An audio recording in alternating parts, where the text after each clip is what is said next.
বরিশালে বেড়েছে ব্যাটারি চালিত অটোরিকশার দৌরাত্ম্য, সড়কে সৃষ্টি হচ্ছে তীব্র যানজট। এই বিষয়ে আরো জানাতে আমাদের সাথে যুক্ত হচ্ছেন সহকর্মী শাকিল মাহমুদ।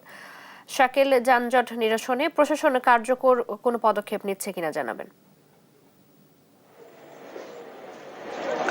দেখুন, বরিশালে কিন্তু প্রতিনিয়ত আসলে নিয়ন্ত্রণহীনভাবে বাড়ছে ব্যাটারি চালিত যে যানবাহনগুলো আছে সেগুলো। এর মধ্যে কিন্তু উল্লেখযোগ্য হারে হলুদ যেই অটোগুলো দেখছেন, এই হলুদ অটো এবং যে ব্যাটারি চালিত যে রিক্সা, সেগুলো কিন্তু এখন পুরোপুরি বরিশাল নগরীর যে 30টা ওয়ার্ডের অলিগলি আছে সবগুলোতে কিন্তু তারা এখন রাজত্ব করছে আমরা দেখছি। এবং আসলে কোনোভাবেই এগুলো কিন্তু নিয়ন্ত্রণ করা যাচ্ছে না। মাত্র 1.5 থেকে 2.5 লাখ টাকার মধ্যে কিন্তু এইসব অটোগুলো আসলে তৈরি করা হয় এবং রাস্তায় নামানো হয়।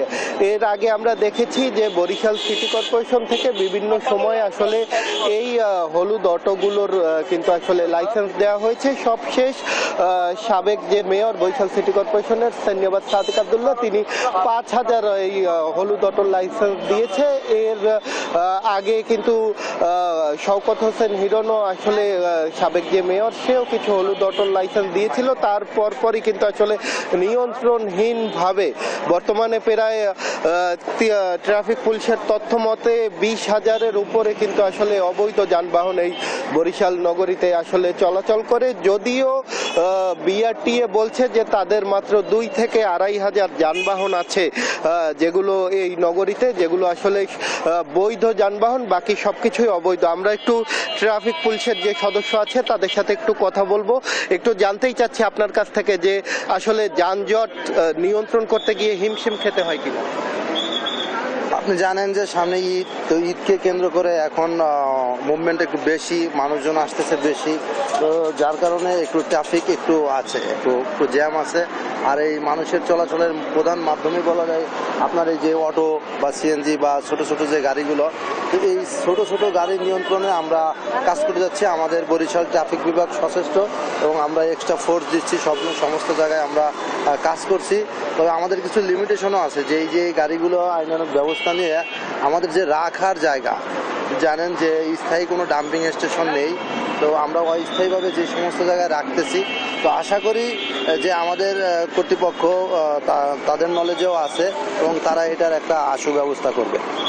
আমরা কিন্তু শুনছিলাম যে আসলে ব্যবস্থা নিতে গিয়েও কিন্তু নানা প্রতিকূলতার মুখে পড়তে হয় পুলিশ সদস্যদের।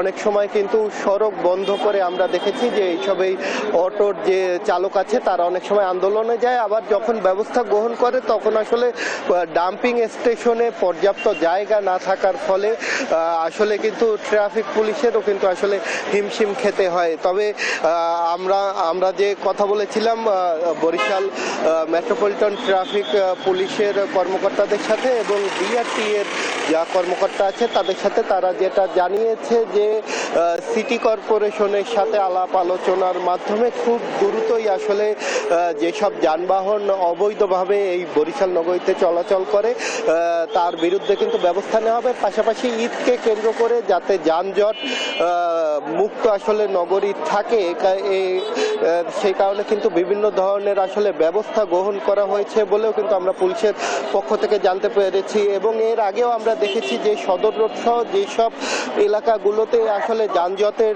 সৃষ্টি হতে পারে ঈদকে কেন্দ্র করে বা ঈদের মার্কেটকে কেন্দ্র করে, সেসব জায়গায় কিন্তু আসলে বিভিন্ন ধরনের ব্যবস্থা গ্রহণ করে থাকে পুলিশ যাতে এই যানজট নিরসন হয়। তো সব মিলিয়ে বরিশাল থেকে আমার কাছে এতটুকুই ছিল। শাকিল, ধন্যবাদ আপনাকে।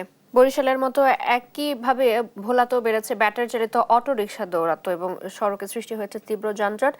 এই বিষয়ে জানাতে যুক্ত আছেন সহকর্মী ছোটন সাহা। ছোটন, জানাবেন যানজট নিরসনে ভোলাতে প্রশাসন কোনো কার্যকর পদক্ষেপ নিচ্ছে কিনা। ধন্যবাদ আপনাকে। যে অবস্থা ভোলা শহরে, কিন্তু এই তীব্র থেকে তীব্রতর হচ্ছে যানজট। এর অন্যতম কারণ হচ্ছে যে অটো রিকশার কারণে এই যানজট কিন্তু অনেকটাই বেড়েছে এবং এই যানজটের কারণে প্রতিনিয়ত পথচারী, পরিবহন শ্রমিক থেকে শুরু করে পৌরবাসী প্রতিনিয়ত দুর্ভোগ পোহাচ্ছেন। পৌরবাসী বলছিলেন যে আসলে অপরিকল্পিতভাবে মার্কেট নির্মাণের কারণে কিন্তু এই অবস্থার সৃষ্টি হয়েছে এবং এ কারণে এবং যত্রতত্র যে পার্কিং ব্যবস্থা সেটিও আসলে কারণে এই যানজট তীব্র থেকে তীব্রতর হচ্ছে এবং মানুষকে প্রতিনিয়ত ভোগান্তি পোহাচ্ছে। ভোলা শহরের মহাজনপট্টি থেকে যোগীরকোল পর্যন্ত এই যানজট কিন্তু সকাল থেকে রাত অবধি লেগেই থাকে এবং যে কারণে শহরবাসী বলছিলেন যে প্রয়োজনের তুলনায় অতিরিক্ত এই অটোরিকশা থাকার কারণে কিন্তু তাদের এই ভোগান্তি এবং এই ভোগান্তির যেন শেষ নেই। এই ভোগান্তি কিন্তু প্রতিনিয়ত চলছে। আমরা একজন বাইকারের সাথে কথা বলবো এবং তার কাছে জানতে চাইবো এই যে যানজটে কি ধরনের ভোগান্তি পাচ্ছেন আপনারা? যানজটে তো প্রচুর ভোগান্তি চলতেছে। 10 মিনিটের কাজ আমার 1 ঘন্টা কাইটা যাইতেছে, কিন্তু এখান থেকে যাইতে পারতেছে না। এক লেনের রাস্তা, রাস্তার দুই পাশেই ফুটপাতে অনেক রিক্সা দাঁড়িয়ে থাকে এবং কিছু ছোট ছোট দোকানের কারণে যানজটটা বেশি হচ্ছে। ধন্যবাদ। চৈতি, যেমনটি শুনছিলেন যে আসলে তারা একটাই বলছিলেন যে যত্রতত্র এই যে গাড়ি পার্কিং এবং অতিরিক্ত অটোরিকশা বেড়ে যাওয়ার কারণে এই যানজট কিন্তু কোনো মতেই কমছে না। যদিও ট্রাফিক বিভাগ থেকে বলা হয়েছে তাদের প্রায় 5টি স্পটে কিন্তু ট্রাফিক পুলিশ দায়িত্ব পালন করছে, কিন্তু তারপরও অটোরিকশার বৃদ্ধির ফলে এই অবস্থা প্রতিনিয়ত ভোগান্তি পোহাতে হচ্ছে এবং ঈদকে সামনে রেখে এই পরিবহন যেন আরও বেড়েছে এবং একই সাথে যানজট বেড়েছে ভোলা শহরের বাংলা স্কুল মোড়, নতুন বাজার সহ এবং যোগীরকোল সহ বেশ কয়েকটি এলাকায় এই তীব্র যানজট এবং এই অঞ্চলগুলোতে আসলে চলাচল করার ক্ষেত্রে 5 থেকে 10 মিনিট লাগার কথা, কিন্তু এই যানজটের কারণে সেটি আপনার 10 থেকে 15 মিনিট, কখনো কখনো তারও অধিক সময় কিন্তু লেগে যায় এবং এই নিয়ন্ত্রণ কোনো মতেই করা যাচ্ছে না। যদিও পৌর কর্তৃপক্ষ এবং ট্রাফিক বিভাগ একটি সড়কের শৃঙ্খলা আনার জন্য কিন্তু তারা চেষ্টা করছেন। তো এ ছিল আমার কাছে বলাতে যে অটোরিকশার কারণে যে যানজট প্রকট আকার ধারণ করেছে তা নিয়ে সর্বশেষ তথ্য। চৈতি। ছোটন, ধন্যবাদ আপনাকে। ভোলা থেকে আমাদের সাথে যুক্ত ছিলেন সহকর্মী ছোটন সাহা।